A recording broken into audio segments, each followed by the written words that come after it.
Welcome to the Austin Behind the Creative Scenes podcast, where we explore how creative individuals already in the industry made it, are making it, or even got out of it. Their everyday actions could be the things you are struggling with as a performing artist. I'm Austin, your host, and together we'll embark on a journey to discover a little bit more about the real life behind the creative scenes. Join us as we delve into inspiring stories, expert insights, and practical tips from people who have been there, done that, and learned from it. Whether you're a seasoned pro or you're just starting your journey, this podcast is for you. So let's dive in and explore the world of the entertainment industry, one series at a time. This podcast is sponsored by the award-winning Mortgages for Actors, the financial services for you and your family. Visit the website to find out more. Hi James, how you doing? Not too bad. Yourself, mate? Yeah, very good. Thank you very much. Thanks for agreeing to come on the podcast for me. No problem at all. It's nice to see you again. And well, let everyone know who you are. So I'm James Wallace. I live out in Thetford. I've been playing guitar for about 27, 28 years, writing songs. I've actually been in a band pretty much the whole time. I was in a band before I could even play guitar. Like, I kind of just started. I just wanted to be like a lot of the musician. others. Yeah, and I started writing lyrics and stuff for songs, and I wanted to learn the guitar. I did that slowly, very slowly, as anybody who's learning it. Well, actually, no, I don't think so, actually. I would say anyone learning the guitar, it's quite slow, but not these days. I don't think it's as slow as it used to be. Like, we're talking pre-internet. No. And there's a lot of resources out there to help you with it, isn't there? Massively now. Like, there is huge resources out there now. I mean, I spend a lot of my time, when I want to learn something now, I go straight on the internet, I go on certain websites, I watch YouTube videos if I can't find certain things. Back when I started, I couldn't afford lessons. I was 16 and going to college, and I didn't have a job, so I just had like an old beaten up Fender Squier that was essentially my gift for getting into college. If I got into college, my parents would buy me a guitar, so I had to do what I could to get into graphic design. Yeah, it worked out, and they brought me my first guitar, and I honestly didn't spend a lot of time doing graphic design. I spent most of my time playing guitar. Like, I took it to college with me like twice a week, and we'd just sit there and play it. I was obsessed with learning, but resources weren't there like they are now. Like, you couldn't just pick a song and go, "Can somebody teach me how to play this?" Or I know that companies like Fender have their own learning schools now. You can subscribe and they'll teach you that. And of course, you can do online lessons with people, etc. Back then, it was even YouTube and stuff, isn't it? Yeah. And I mean, I've done a ton of YouTube videos myself, like on how to play certain songs and how to do certain things. And the resources there are massive now. They weren't there when I was a kid. Like, I don't want to grow up too much about how poorly it was for me, but it was just like, I didn't know anybody that understood how to read tab.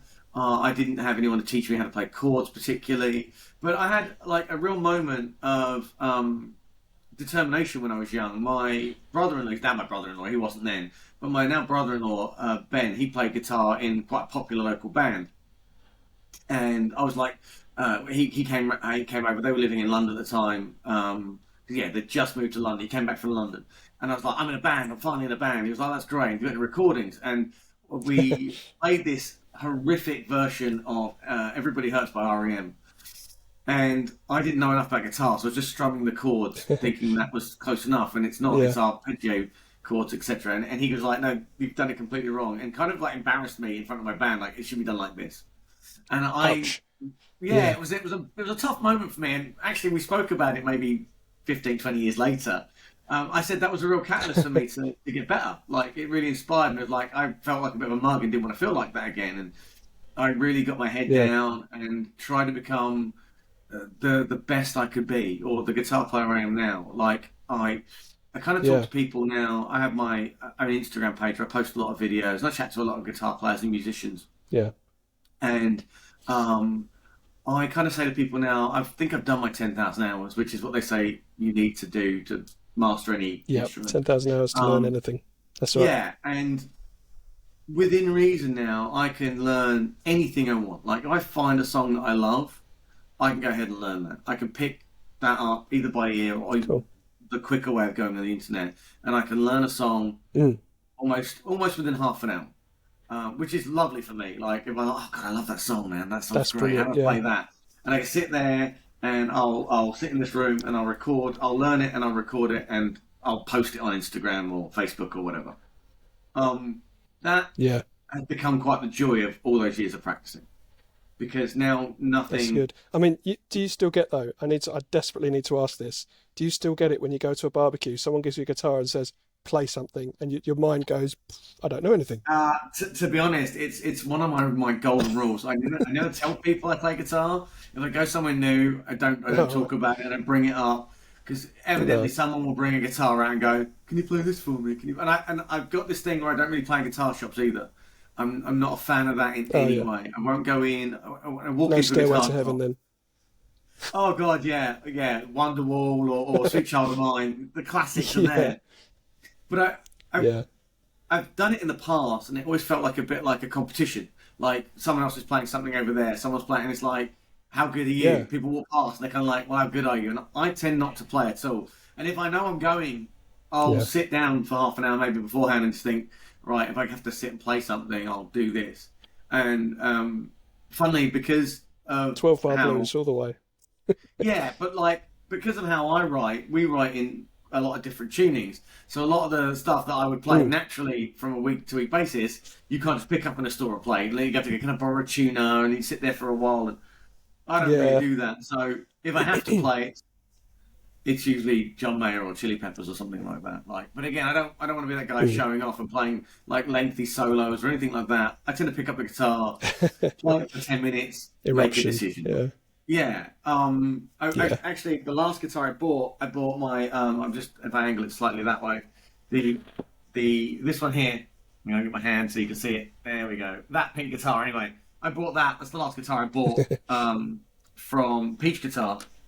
Uh, when was that? Oh, my favourite Back shop. in back in That's so close to October. my house. It's dangerous.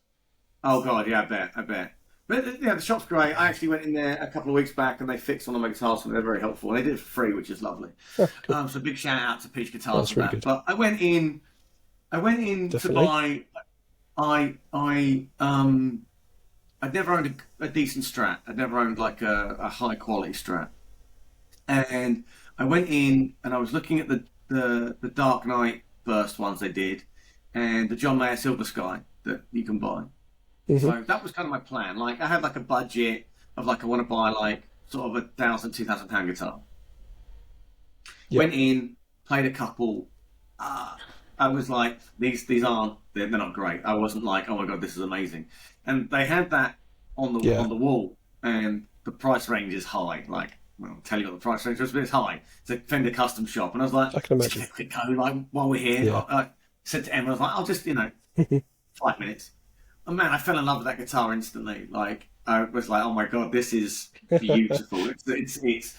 It's a custom shop model. It's relic. It's got these lovely pickups that run really hot. The neck's smooth. The tone is beautiful. All three pickups sound great. Mm.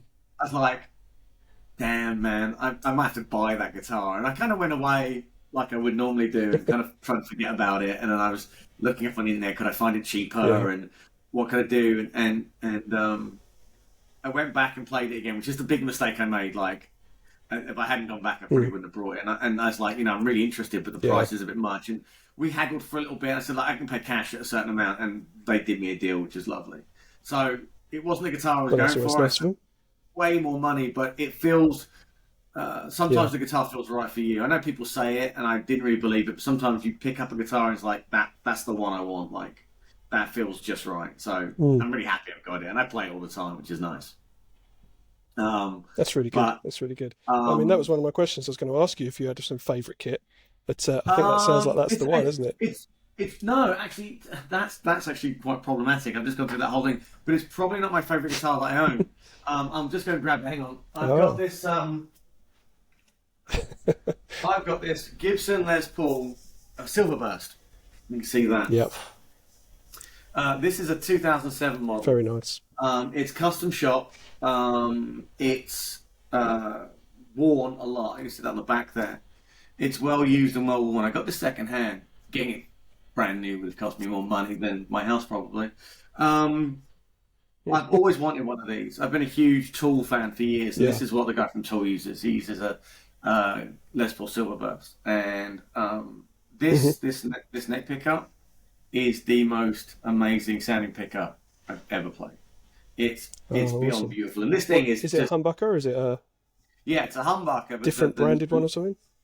Yeah. it's probably a Seymour Duncan underneath there, I think. I haven't really read too much into the spec of these since I brought it. I know they only made 200 that Mm. year, so they're quite hard to get Wow. hold of from that year specifically. They made a run of 200 in 2007, Yeah. and I've used this in every gig since I got it. I've had it for about 18 months probably. It cost me more money than I want to think about, and it's worth almost double what I paid for it already. So we're talking a lot of money, like Well, a that's lot of perfect, money. isn't It's it? nice. If only every Yeah, investment was like that, eh? yeah, it would be. Yeah, it's great. And like I've had people ask me like, what would I sell it for? And they were like, oh, I'll pay that. And it's like, I'm not getting rid of it. Don't worry. And Emma kind of said like, No, the longer you keep it, the more it's going to be worth. So, which I think it will. But definitely. traditionally, the silver will fade. It fades to a greeny color. They use a specific kind of paint Oh, on really? these. Yeah, Mm. left out in the sun long enough, it starts to go a kind of um, foresty green color. So that'll be cool when that happens one day. All But right. I want to keep it silver for as long as Yeah. possible. So But is it's that is it's a that a quirk or is it was it a problem at the factory? it's a quirk that happened with the paint process. They started that in the 80s, the 1980s. The ones that Adam Jones from Yeah. Tool has, they're 1981 models, I think, and it was a metallic paint that for some reason doesn't last too well. And I think they've tried to replicate Huh. that in models since then. I know you can buy the Yeah. Adam Jones signature model, and if you go on Reverb, they sell for about Hmm. £15,000. So they are very, very expensive. Wow.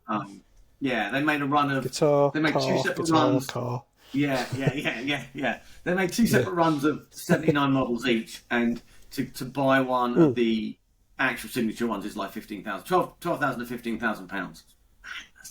Yeah. Like, That's a lot of but money. people buy them. I It's a mean, lot of money, right? Yeah. This yeah. was a fraction of that, so I'm happy I about suppose that. if it's your only hobby, why not? Yeah. Uh, yeah, it's your only hobby. Yeah, why not? And it was something you wanted, and like, Why not? I didn't have to Mm. justify too much to Emma about buying that. I just said, it's something I've always wanted. I can afford it.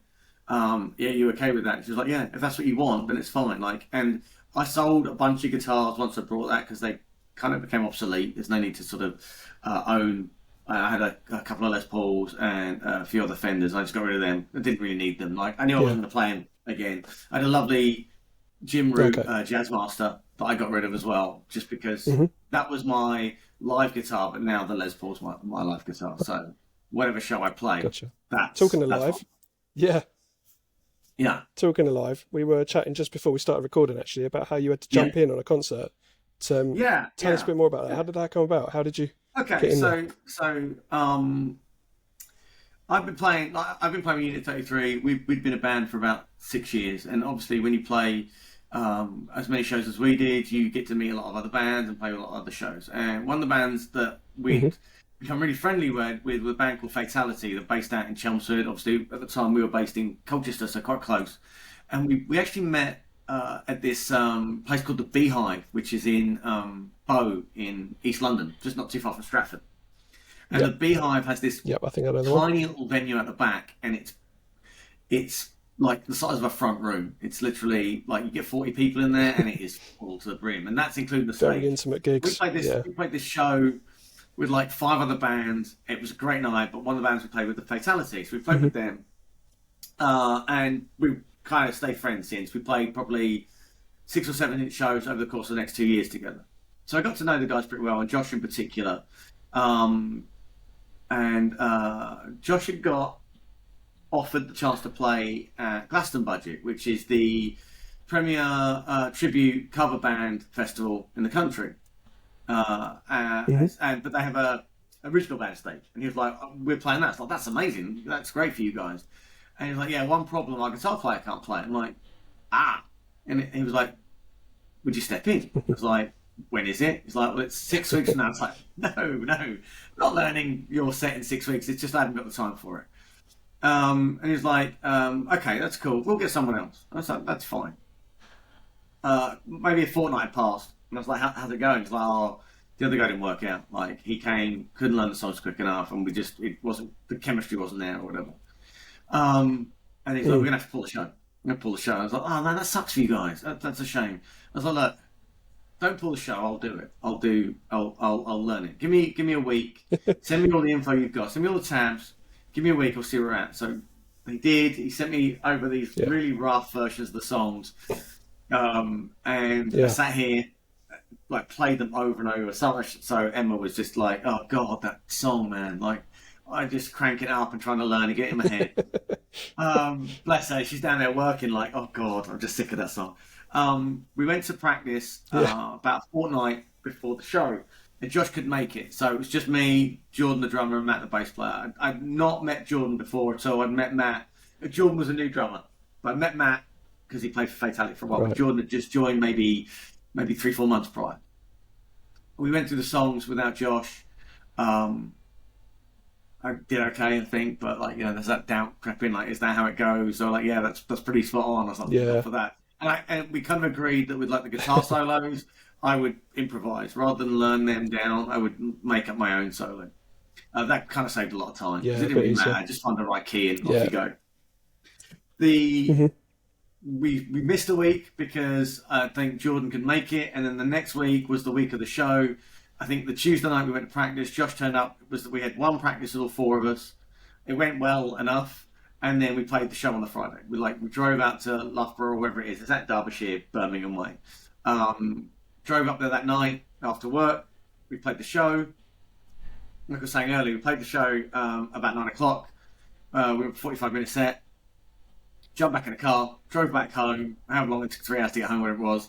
Got to bed at like 1 a.m., 2 a.m. Got up the next morning at 8 to drive to Slam Dunk Festival. Spent the whole day there. I got pretty drunk that day. It was good fun, but it was great. I got some lovely video footage. We had a good show. Like, it went down well. Josh is a great front man, and we had fun. I'm trying to think if don't think we made any mistakes either. So it was pretty seamless set. Like, I'm one of those guys that I haven't been nervous about a show really for years. I used to be nervous when I first started playing. Like, I think I played my first gig at like 17, and it was the very first. We were the first band on a Very Sound competition, which has been running. I found out it's still running all these years later. It's 25 years, something like that. And that was the Cool Exchange in Bury in front of about 500 people. That was our first ever show. So it was nerve-wracking beyond. Well, we had a set of 8 songs. I've listened to them back. I've got a CD of some of those from back of I've got the box behind me actually down there with all those CDs in from back then that we printed up. And it is embarrassing. Like, it's one of those things you look back on and go, oh my God, we thought this was good at the time. I think it's like one of those haircuts you look back on years later and go, I thought that looked nice at the time, Oh, you mean like curtains? Yeah. Oh God, yeah, I had them, the undercut and curtains, definitely. In fact, I think in those videos for that when I played back then, I had that. So I remember being really nervous back then, but the way I got over that playing live was to be well rehearsed. So I figured if I knew the song in my sleep, there was nothing to worry about. You can't control what the other 3-4 members of the band are doing. You can control what you're doing. So as long as you don't make a mistake, then you don't have to let yourself down. I think the last time I was nervous, the story I have is we were playing a band competition. I don't suppose you're old enough to remember the Twist in Colchester? Remember the Twist, the venue there? I'm certainly old enough. Yeah. Yeah? Okay, cool. We played the Twist. I don't like to admit to it, yes. Yeah. And I was really nervous about playing a guitar solo during this song. It was the one thing I hadn't really got down. We started the song, playing it through, got to the solo, started playing the solo, thinking I got this. All of a sudden the power went out. Like, the whole venue, the power went out. My brother, drummer, bad times, had knocked a bottle of water onto the plug, and the water shot the plug out. The power of the whole venue went. Yeah. 3 or 4 minutes later, got the power back on. We had to start the song again, to go through the solo again, and just those nerves rose and rose. Like, I had it. I did a good job, but I got through it. Played it twice. Yeah. I managed to play it twice. That's good. But in the years since, I've only really been nervous at 2 shows that we've played. One was the Cultural Arts Centre. We played a band competition final, and I'd never played there before, so it was kind of exciting. I think it was exciting more than nerves. I just didn't. It sold out, so I didn't want it to go badly. And then just before the pandemic hit in 2019, we played the Cambridge Junction, and Hmm. I I went to see. This will make me sound really old. In 1996, I went to see the Blue Tones, the Cardigans play at the Junction in the Enemy Brat Hmm. Bus tour that they used to do back then. So they're like up and coming young bands. And I remember saying to my brother Hmm. then, how great would it be to play on this stage? Like, we'd only just started a band back then, pretty much. Yeah. But I was like, how great would it be to play here? And then 20 something years later, we finally got to play there. And it was sold out. It was a, That's awesome, isn't it? yeah, well, it was a sold out show because it was, I think they call it, I think they call it the Fiver. I think the night's called the Fiver. So they put on 5 bands. And luckily, those 5 bands bring enough people to sell the show out. So I don't know what the capacity is there, Hmm. 1,000, 2,000 people, but it was packed. And we were on third, which I thought was a Yeah. great spot because the crowd were warmed up by then and we didn't have to wait too late. Yeah. And we actually played possibly our best show. Like, we played almost everything spot. I think one song we messed up a little bit, but genuinely we played a really good set. And that was like just before the show. Hmm. For some stupid reason, we changed the set list round. So just those little cues that you get from like, oh, I know we're going to do this song, and then we're going to roll into that song. Just like, oh Yeah. no, it's not. It's not in Yeah. the pedal board's not right. Just those little bit of nerves crept in on that show. But since then, it hadn't happened. I haven't been nervous about anything, to be fair, because practice and being well rehearsed kind of Yeah. eradicates all that. Um, but Definitely. Definitely. we thought we were going to kick on. That show was February. Was it January? January. It was January 2020. Like literally Hmm. 4 weeks before the pandemic hit. We played that show. We played another show at the Three Wise Monkeys in Sudbury, and then we didn't play again for 18 months, 2 years. And any momentum we Really. built up No playing at just all gone. outside. Yeah, we just didn't Yeah. play a show. Yeah. It's a We barely shame. saw each other like everybody, didn't we? So you know, Yeah. um, Well, I mean, like, this podcast is about sort of like describing what you do and how you do it, but it also is a bit of a helping thing to people that want to also get into the same position as you. So, for sure. example, when you suddenly lost all that income from gigs and that sort of thing, what did you do? Did you just carry on with a day job? Did you do anything else?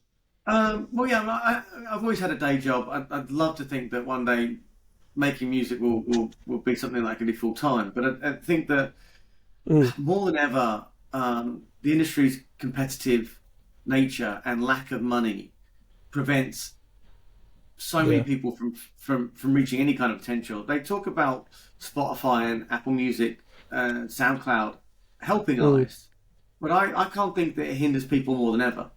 I think that the lack of money Well, from streaming yeah. isn't like we released our album in October of 2020. So we went Mm. after sort of the 6 months of the pandemic. We went to Josh's Peace Production Studios and we recorded the last 8 songs. We've done two already in separate studios to release as singles. We Hmm. released Destiny, which I think you've heard, and we released Light in the Dark. And then we were like, look, now we can't play live. Let's finish the album. So when things Yeah. sort of settled, when they were sort of letting people back out again, we agreed to meet Josh, and we did two weekend sessions. We recorded 4 songs on each weekend. Hmm. So we go in, So did that's the like a work. recording studio in one, is it? Is it for Yeah, yeah, everyone? yeah. For So everything? so Josh's studio is in Yeah. Alsford. We go in. We track the drums first, and then we overdub the guitar. We Mm. like track the drums with a live guitar, then overdub the bass, guitar tracks, Yeah. and then do the vocals at the end.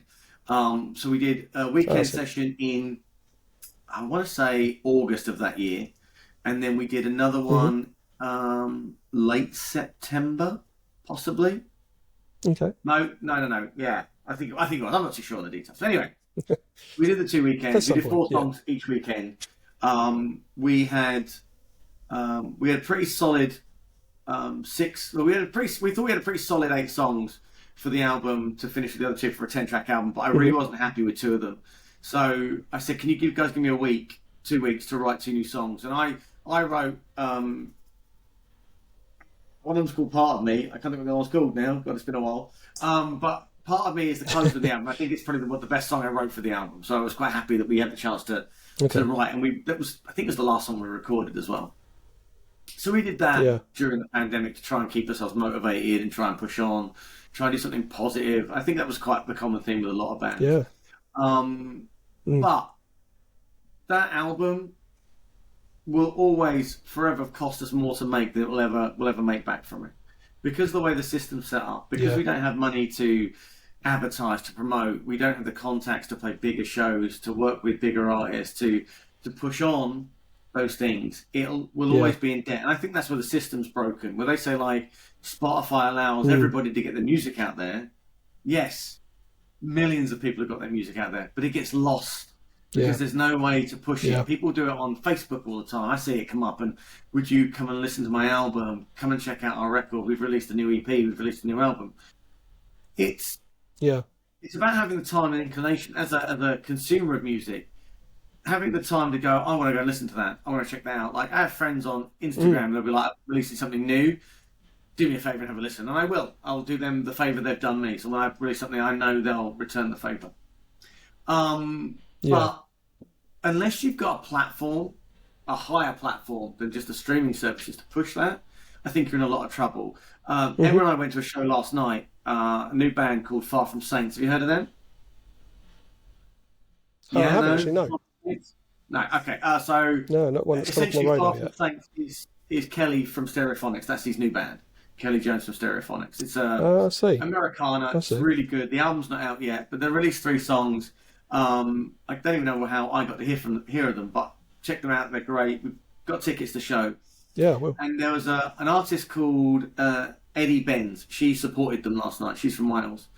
Never heard of her before ever. But she played some beautiful songs last night, and I downloaded her record this morning to listen to. That's a great platform. Oh, I hope cool. I'm not the only one. I'm sure the yeah. 500 people, Oh, 1,000 no. people that You'll were be there last thousands of night. people. Yeah. Yeah, we're like, oh, this is really good. And they'll tell their friends. They'll go on Instagram, and hopefully it'll pick up for it. That's how it works. Exactly. Yeah. But Yep. getting from playing the shows I'm used to getting to those shows, so difficult. Like Fatality got a bump playing Glaston budget. The people there checked out the songs. Josh said they had a little bit of a bump in streams and stuff, which is great. And it happened to us when we played the Junction. We had some bump in streams. It was lovely. It's like, oh, people listen to the record. And when we put the album out, we get like the end of year review, and you find out that people in Brazil and Vietnam have listened to your album. That's kind of a cool buzz. Like, that's someone I'll never meet halfway across the world has put on something that I wrote. So that's kind of cool. Like, humble That's amazing. as you can be about it, Like, I don't think I'll Well, do make you know what money. I heard? But... As I say, I read in, I think it's one of the tabloids, just like January time, that every year the song by Mariah Carey, "All I Want for Christmas Is You," played countless times by people across the world, basically. Yeah. Through Spotify only, she earns £7,000, and that's it. Is that how she earns? And that's got to be what? Yeah, millions and millions of plays, and she gets $7,000 for it. That is. And that's like the biggest song of So it says a lot, doesn't it? It does. Massive, I mean, yeah, you massive. can't. That and Last Christmas by Wham. You can't go anywhere for 6 weeks without hearing those songs. No. Any You supermarket get whammed in September, don't you? Yeah, you do, and it happens. And it's all over Facebook. Whamageddon got it. It got me. I see it every year. Yeah. But $7,000 for the most played song. That's. I mean, it's a tabloid, so you've got to take it with a pinch of salt. But yeah, I don't know. Sure. Well, I remember, when it was, must be 2021. Tool, the band Tool, we'll talk about Tool earlier with the guitar.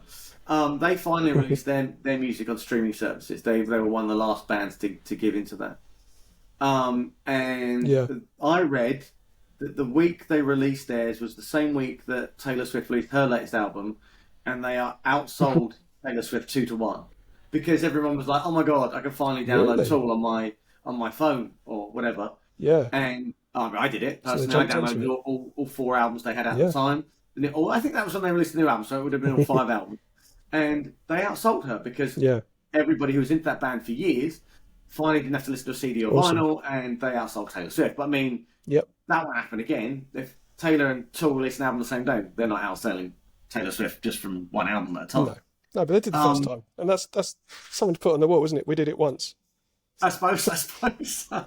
I suppose she's the marker maybe now for how successful people are. People say like, I know that she I think, if I'm right in saying this, I'm not sure, but I'm sure she writes and records off her own back now without a record label. But an artist like her doesn't need a record Probably. label to sell a record.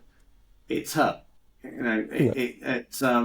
It's same with anybody famous. Paul McCartney doesn't need a record. I know Noel Gallagher doesn't have a record label. He No, he does all completely right. funds his own tours as well because he funds the tour, so he gets all the money. Hmm.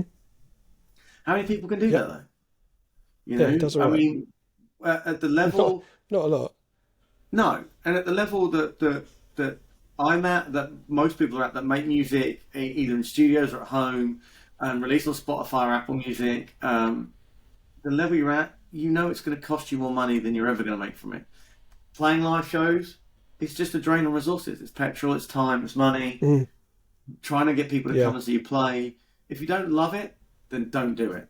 That's definitely one bit of advice I no, give to anybody. If you don't love making music, if you don't love perfect. playing live, don't waste your time because Hmm. This whole there's no entertainment and benefit in artist it. thing is all about passion, isn't it? Yeah, I mean, yeah, and I absolutely love it. I love making music. I love writing and recording. I love playing live. My whole day is based around music. I get up, I go to work, I put the stereo on in the car. I'm at work, stereo's Yeah. on. Drive home, stereo's on. I cook dinner, stereo's on.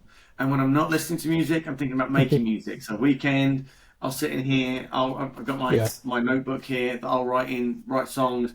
I work on Logic to write new songs for the band. Um, it's a constant. And if I'm not in the mood to write, I would just learn other people's songs and I record them and I post on my Instagram account. Like I learned this song today. I learned this That's, solo.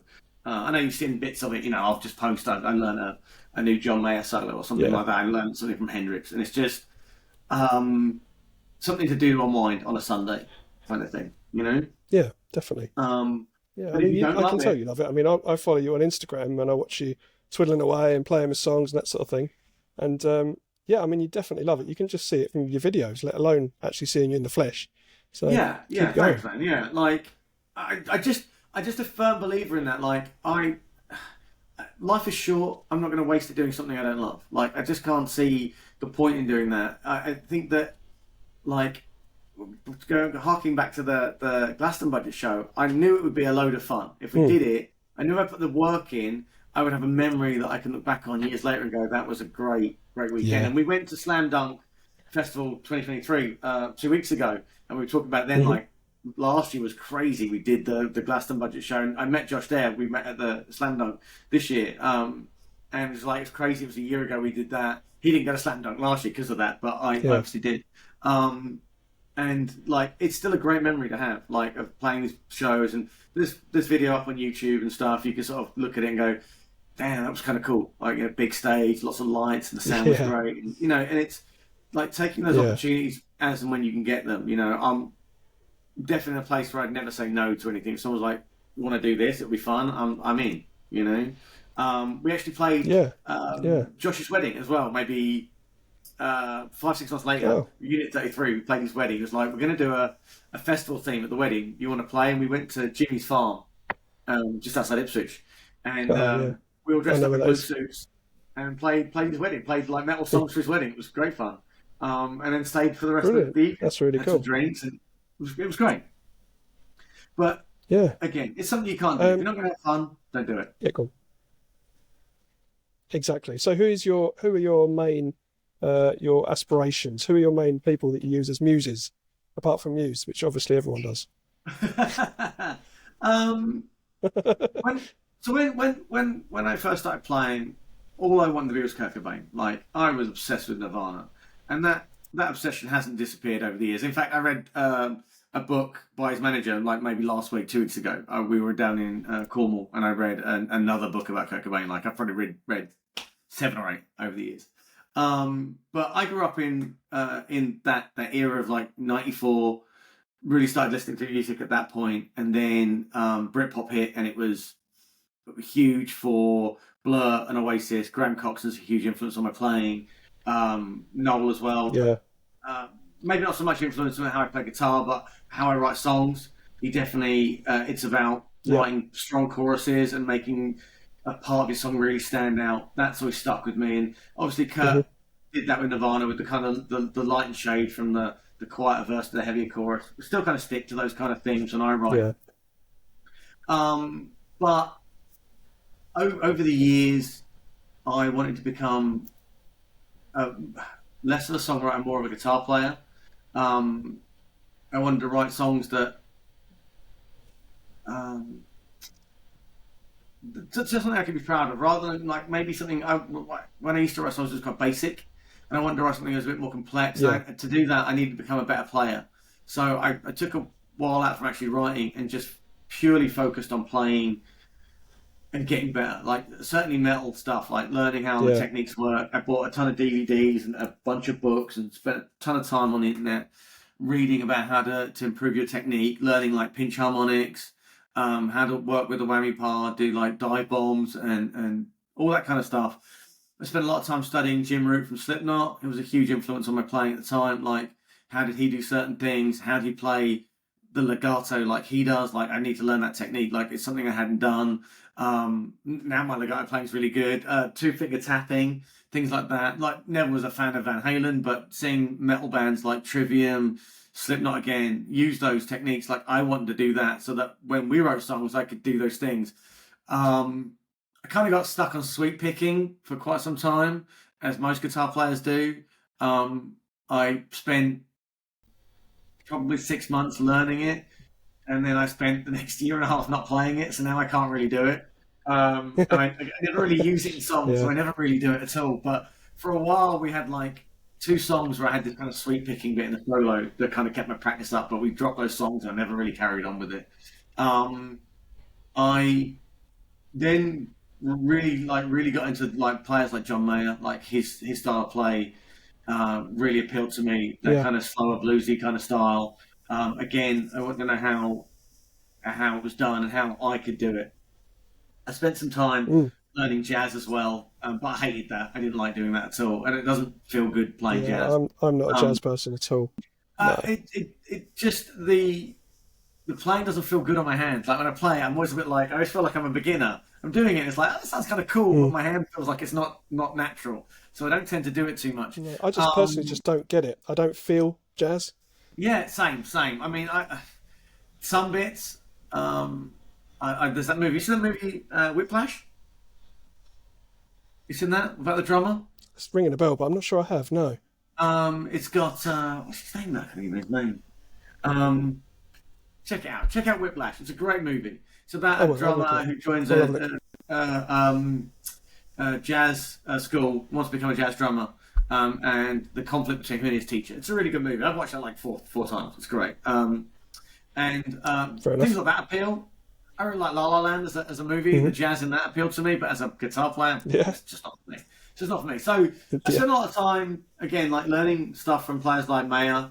I'm not, and I know this is kind of blasphemous. I'm not a huge Jimi Hendrix fan. Um, I think there's players like him are a bit overrated. I think that modern Mm. guitar techniques. It's a bit. I think Jimi Hendrix is a bit like George Best when people talk about footballers. They're like, oh, George Best is an amazing footballer. George Best couldn't play in the modern era, and I think that Mm. Hendrix was fantastic for his time, but compared to what some guitar players do these days, I don't think they come It's not. close. It's not. It's no comparison, is there? No, but you see, like, I mean, obviously those crazy guys from Dragon Force, what they can do. You see what some players, how innovative they've got. Tom Morello from Rage Against the Machines, a huge innovative guitar player. Again, great influence Yeah. on me. Like watching his stuff and going, has he done that? And then trying to backtrack and work that out. Just to come up with those ideas Yeah. is insane. So, not a huge Hendrix Yeah. fan, but I feel like it's a little bit of a rite of passage as a guitar player. There's kind of those players that people go through and they go, oh, how's that done? Well, Hendrix has done it. Going It's to look at good. that. Yeah. But. Yeah. Mm. But I think probably one thing that's influenced me massively over the years is playing with my brother. He's the drummer in every band I've been in, pretty much, and um, we've always worked off each other, like come off ideas and try to make that work for us. That's been a huge influence over the last 20 years we've been playing together. 25 years we've been playing in a band together, and That's pretty amazing because not everyone even has that relationship with their brother. So well done. No, it's something that in fact, Emma and I were talking about recently, like saying how lucky we are to have a relationship where we were only 18 months apart. So, but we kind of grew up together, playing football first of all, and then music. Like we both wanted to play guitar, and I was like, let's do a band, but we both can't play. Can you learn something else? And he was like, drums will do. We'll do that. And he learned drums for about a week and a half, and he hasn't got better since. To be fair, but he can, he he's been there with everything I've ever done. So Mm. since our first band at 16, so 28 years, 20 years from doing it. And we got band practice tomorrow night. They texted me this morning. What time are you going to practice tomorrow? Hey, We're still making music. that sounds good, doesn't it? Yeah, and we've written thousands of terrible songs that thankfully no one will ever hear. A few good ones, still no one's going to hear. And we've started a new band. We called time on Unit 33 back in January, February. As I was saying earlier before we press record, I was doing some things with Fatality, the shows and stuff, and Singeran had decided that he wanted to try and do something with another band. And after maybe a couple of months, he was like, just feel like that's going to be a better fit for me. I want to focus on that. And with our best wishes, we're like, okay, that's fine. Like, we don't want to force anybody to carry on doing something they're not happy with. It don't feel like it's the right fit for you anymore. His new band's doing well. They've made the final of Essex Metal to the Masses, so they've got a chance of going to Bloodstock this year, which is great for them. Well done. I didn't get tickets to the final. I didn't get in there quick enough. They sold out that show already, so I won't be there. But I'll be supporting in spirit. I'll send him a message before and after to find out how they got on. So that's great for him. But like without missing a beat, the next day my conversation with my brother was like, "What's next? What are we doing next?" And we got really lucky actually, because I said like I'll put a message out on the notice boards, and the best one to use. Anybody who's watching is join my band. Go on, join my band. Put your details in. See what you're looking for. There's thousands of musicians looking for something. So I put a message on there, and it's a great idea. It's great. And I get a text message from my mate Roger. A bit of backstory. Roger was in the band before it was Unit 33. Our band before Unit 33. I can't tell you what they were called. I've forgotten. But he was in the band together. So, but he left. He had kids. The usual kind of thing at this age. People go like, "I've got kids. I can't do it all." Kind of thing. And he was like, he texted me out of the blue. He was like, "Are you looking for a bass player?" I was like, "Yeah, I'm looking for a bass player." He's like, it's my job. I want it. Don't look anywhere else. I want to play bass with you guys again. Like he's like, is it you and Tim? He's like, yeah, it's us. We're just looking for a new bass player. He's like, I want that job. Don't ask anybody else. And almost immediately, I texted my brother and I was like, if you had to pick any former band member to play with us again, who would it be? And he was like, without a doubt, Roger. And I was like, well, guess who's coming back? Guess who's back? So so Roger came back, and that was. In March. March. It was in March. We've written 9 songs since then. Like we've smashed through a whole set. We are now at a point where we're getting ready for live shows. Like the chemistry between us has been great. We're just having fun, writing songs, and looking forward to the future. What's the new band going to be called? The new band now, we haven't told anybody yet. The new band is called Dudesmell, which was a terrible name that Roger came up with. Dudesmell, yeah. It's a terrible name that Roger came up with. Somehow it made me laugh enough that we kept it. I was like, no, that'll do. We'll keep that name. We're keeping that name. So it's just the 3 of us. We're just gearing up to play live, hopefully very soon. Sometime probably late July, early August, we're looking to put our first showing. Writing's been incredibly productive and easy. I think, if I'm honest with myself, I'd got a bit bogged down with the writing process for Unit 33. It became a bit stale. I think we were kind of running through ideas that wasn't working for everybody. And I think that was part of, again, why we decided to call it a day. We were kind of, we hit a bit of a brick wall creatively. Since then, since starting the new band, honestly, songs have fallen out of me like every day. I'd be like, oh, I got an idea, and I sit down, and 10 minutes later, Awesome. I got a song. I wrote a song. Um, That's great, isn't it? Emma had gone out. Emma had gone out to Tesco's.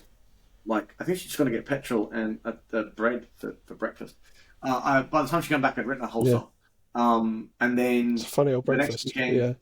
yeah, but like the next weekend we recorded that. I've now got a copy of that song. Like we literally 20 minutes wrote the music, wrote the words. We recorded it the next weekend. It's now on my computer waiting to go on an EP when we finally release something. Like it was done that quick. Awesome.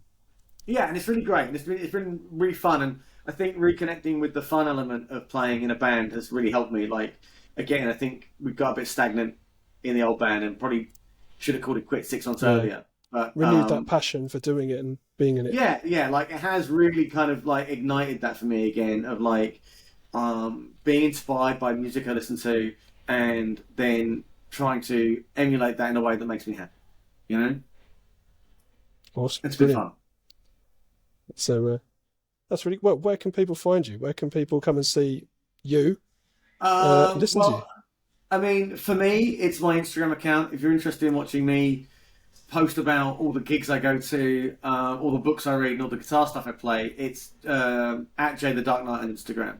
Um, my Is that page the is letter open. J or Jay? It's JayTheDarknight. It's like Jay the Dark Knight. You can come on Jay the there and Dark you Knight. can follow Cool. follow me from there.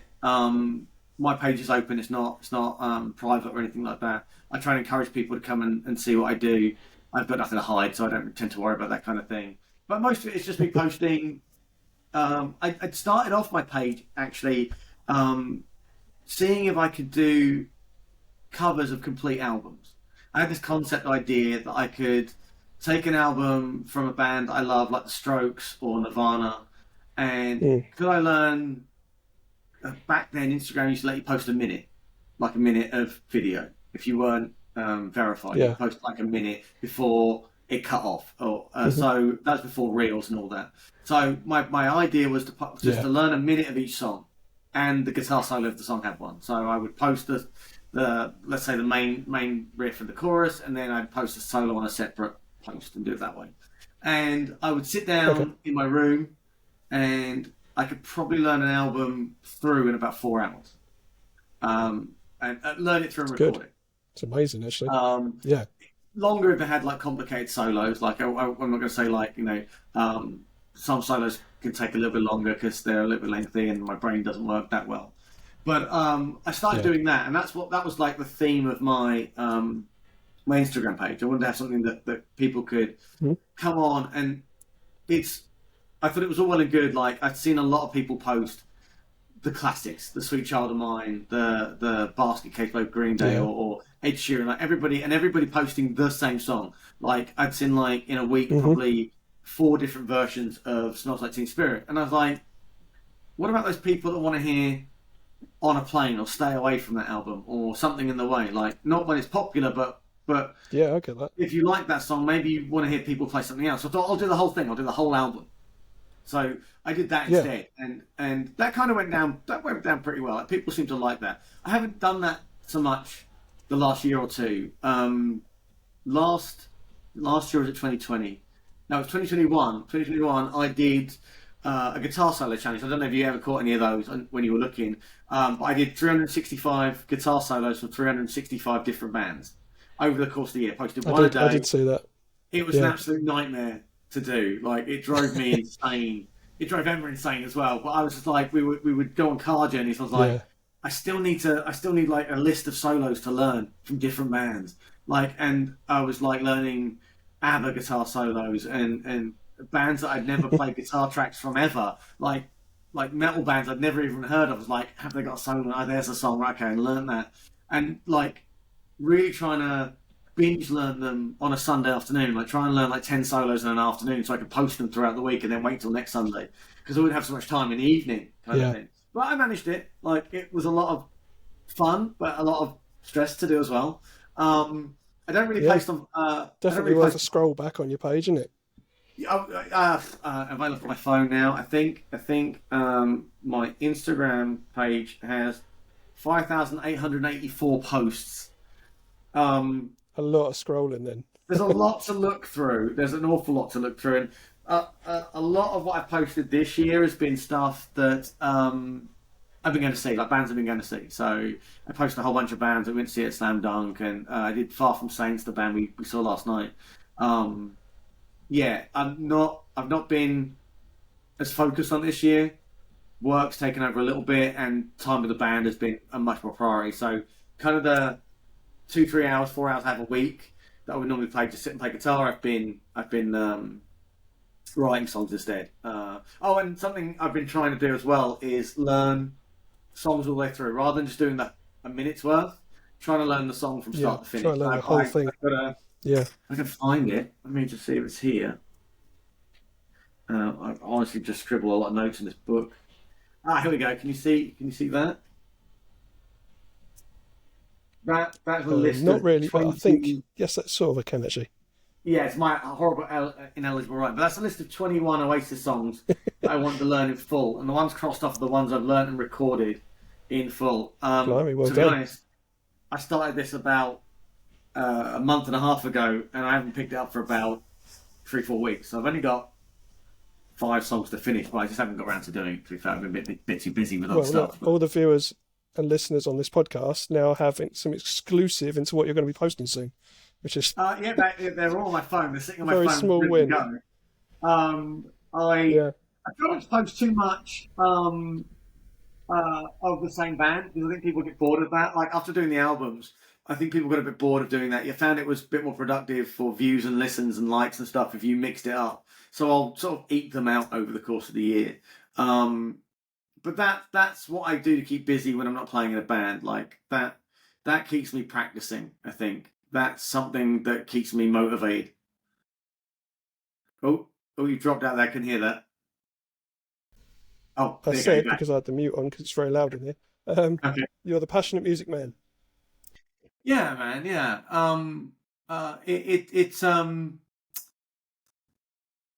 It does consume a lot of my time, but in a good way, in a positive way. Like always, That's good. I'm always thinking about like where our band can go, what our band can do. Like even today, I was starting to draw up a list in my head of venues that we could play. And we just come back from a gig last night, so we were out until we didn't get home till like 2 a.m. last night. Going to Download Festival this weekend, my third weekend in a row at a festival. We went to Red Rooster Festival last weekend and the weekend before Slam Dunk. Yeah. I've been to like 30 shows this year already or something. Like been to a ton of gigs this Yeah. year And already. soon it will be summer, and then you can do that in the summer. Yeah. And I mean, it's June, but it's well overdue. what's that? The weather, I'm waiting for the summer. Can't wait for it. Yeah. It's cloudy today. But, won't it? But yeah, you know, it's just I don't know. There must be more people like me that it just consumes your time. But it's something you enjoy, so why not? Yeah. You know, everybody has their passions. But Exactly. I mean, I'm obsessed with music. Yeah, I mean, I'm the same as you. I'm constantly, like, in the daytime, I'm constantly listening to my music on my phone all day long, Spotify and all that. In the evenings, I'm doing the washing up with music. In the mornings, I'm going for a walk or something with music on. It's sometimes it gets you like a passion, and that's it. That's your passion. Yeah, And yeah. you feel it more than hear it. Yeah, I read this amazing article that like 30% of the population have a different relationship with music. There's a way that something you connect with it, and like I think it's what they say about like getting like goosebumps, hair stand up on your arm or something like that. It's like that. Yeah. And I don't know about yourself, but when I hear a song that really catches me, I'm like, oh my god, this is amazing! Like I didn't know this existed. Exactly. Where has this been all my life? Kind of moment, and I want to share that with the world. Like I'm like, oh my god, I'll go on Instagram and chat to my friends, like, listen to this. I'll post up my stories, like, you've got to listen to this song. It's just incredible. I won't change your life, I wouldn't have thought, but I think you should hear this song. And I'm always so grateful when people show me stuff. They go like, have you heard this band? I'm like, nah. And I'm like, oh my God, thank you so much. Emma introduced me to... How have I missed this my whole life? Yeah. Yeah. Emma introduced me to an artist called PJ Harding earlier in the year. He did an EP with Noah Cyrus, Miley's sister. and it's just stunning. It's we've had it on all year long. I've been Clearly. listening to. Did you see Daisy Jones and the Six? Did you see it on Amazon? Did you see that series? Did you watch No, that? Right, no, that's I don't watch telly much. I Daisy don't have Jones time and to the watch Six. telly. Well, you'll love this. So Daisy Jones and the Six is based loosely based on Fleetwood Mac, and it's starring Right. uh, it's Elvis's granddaughter Riley. She's the lead in it, and so it's about a band in the '70s and the trials and tribulations of that, and it's unbelievable. And not only is the series good, the songs are incredible. Like I downloaded the album after the first episode and binged it hard all year long. Like I've had it on every week since then. Um, Oh, that's and awesome. it's just stuff like that. Like I love little bits like that. I'm like, check out this record, you'll love this song, or you'll love that album. And it's great when people share stuff with me, and it's nice to know that people go like, oh, check that out. A band I discovered recently, thanks to my brother, was the band called The Hunter. We saw them at Slam Dunk the other week, and they're great. Like they've been around for years, never heard them. They're amazing. Love that band now. Like again, listen to their albums constantly. Um, and probably in 6 months' time, I'll never listen to them again because there'll be something new. There'll be something else to listen to. You know, I'll be into something else completely. I have to ask you a question, but a coffee machine's just gone next to me as well. Um, no, I was going to say I was going to say we'll wrap it up here because Okay, it's been I have absolutely waffled on amazing a talking lot. to you. So, But I do want to save. I know you've always got a lot to say, which is why I'm cutting it off here so I can actually have a beer with you and talk about something in the summer, um, okay, and that'll be all right. cool. But yeah, like you said, look you up on Instagram, Jay the Dark Knight on Instagram. Um, Follow him because he's amazing, really good guitarist Thank and you. really good at what he does. Apologies for all the noise in the background because due to time constraints, I've had to quickly stop on the way home, and I'm in a Holiday Inn, which is good fun, but a bit louder. And I'm black and white because of the lighting, which never mind. It's one of those things that's unique to me today. So, James, a pleasure talking to you, You too, mate. and Thank you so much for I'll giving me speak the to you again opportunity very to soon. come and talk All right? nonsense. And yeah, give me a shout when you want, and obviously come around and get some drinks, and I'll let you try out some of these guitars. Not going to get rid of me now. Nice one. Thanks, mate. Really appreciate Take your care, time. buddy. I'll speak to you soon. See Bye. If you would like to guest on the podcast, or if you know someone who would, please get in touch via the website www.mortgagesforactors.com or look for us on our social media, Instagram, Facebook, or TikTok.